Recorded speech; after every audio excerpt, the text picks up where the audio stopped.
The guys that snitched on me was in God's plan.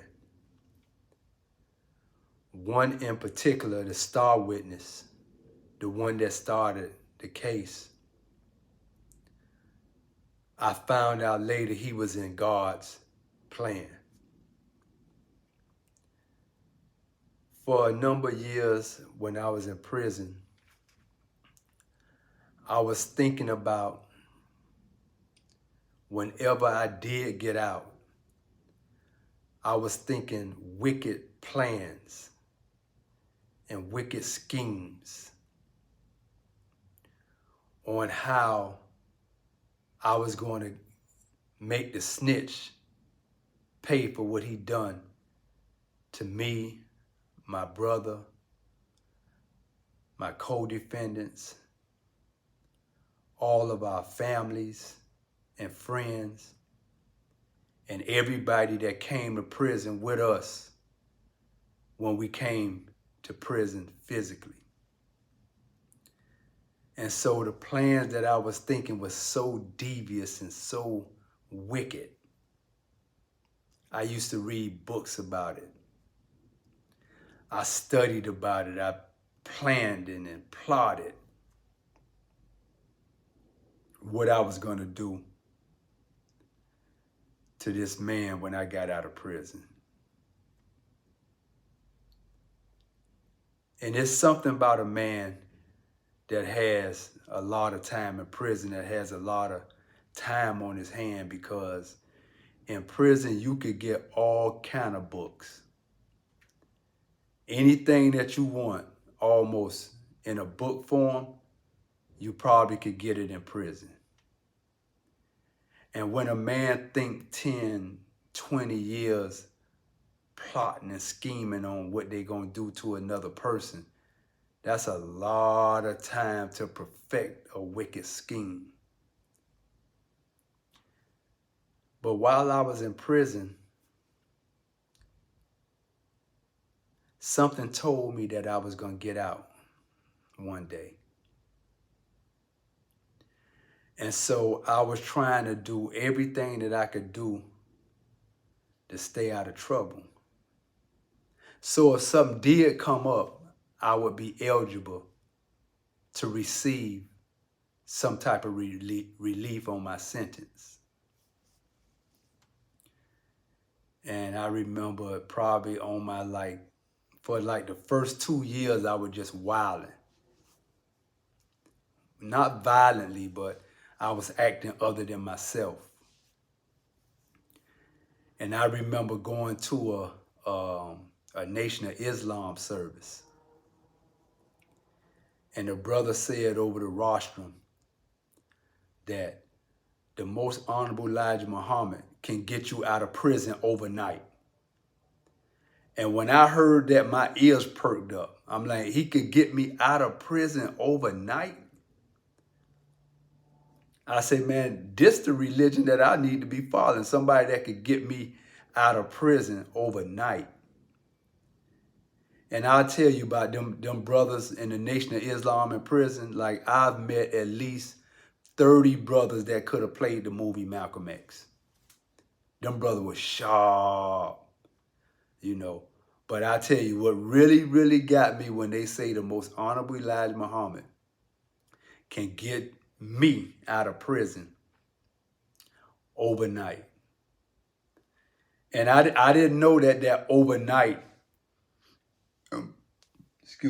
would last 22.3 years. I didn't know that at the time.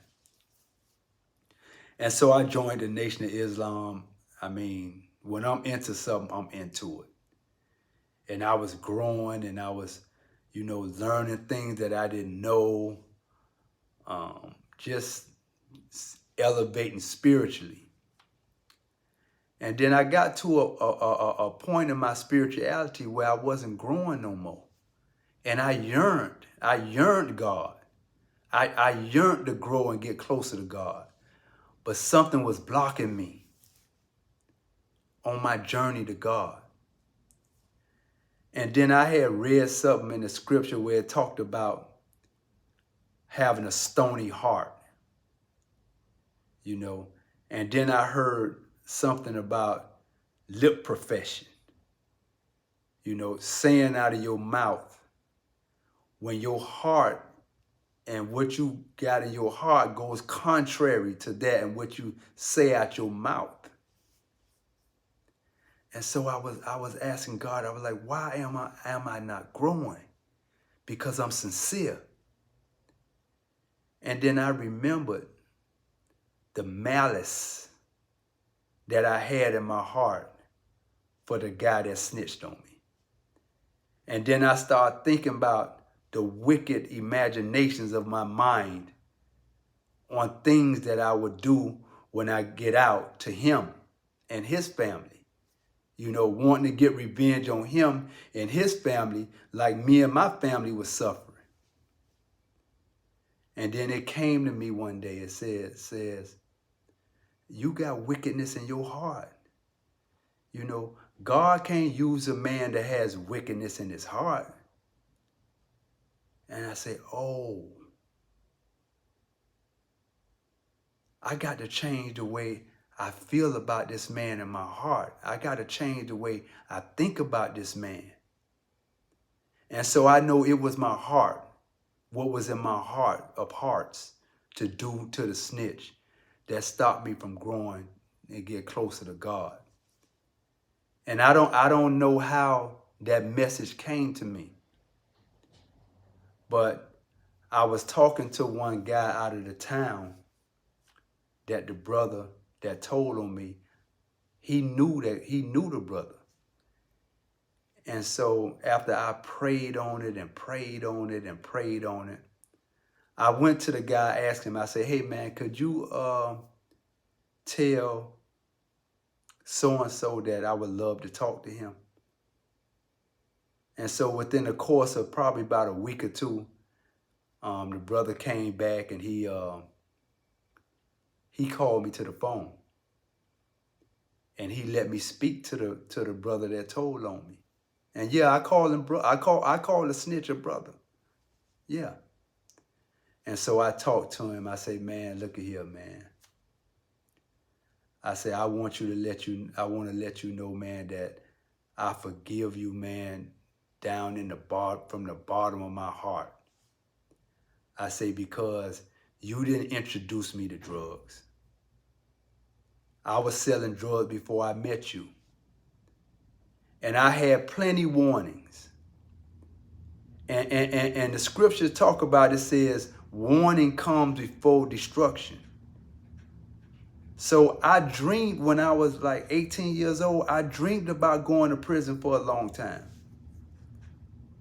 And something about my drive to get money, I ignored the dream. And I remember the last time that guy came to see me, something told me, man, don't do nothing with him. And so I told him, I say, man, look, this gonna be my last time doing something with you. I say, you have family down here in Miami, you could deal with your family. I say, but the risk and all that, I say, this is my last time, man. I'm done, And he was explaining to me, yeah, because I'm old and I need to get out the game. I've been in the game so long and this and that. And that was another warning for me to just back out. Just back out of the deal. But I wasn't strong enough to back out, right? And so when I sincerely talked to the guy, I was like, man, I forgive you, man, for whatever you done to me, man. And so we talked for a minute and he gave me his number, and I eventually started calling and talking to him and, asking him, could he send me and my brother something, And so not only that, the way God has my life right now, with the miracles that he have performed in my life, and I'll talk about that on another live, and I said miracles, So I come to find out that everybody that was a part of me going to prison and my brother All of them was in God's plan. All the way back from the original dream that I had. So I don't have no, like, whoever do anything or snitch or anything, that's on them. But I don't hold no grudges. I don't have no malice with the prosecutors. I don't have no malice with the judges. I don't have no malice with the numerous dudes that told on me and my brother. I don't have no malice in my heart for them. And if I seen them, I would give them a hug, because they was all in God's plan. God's plan. Not my plan, but God's plan.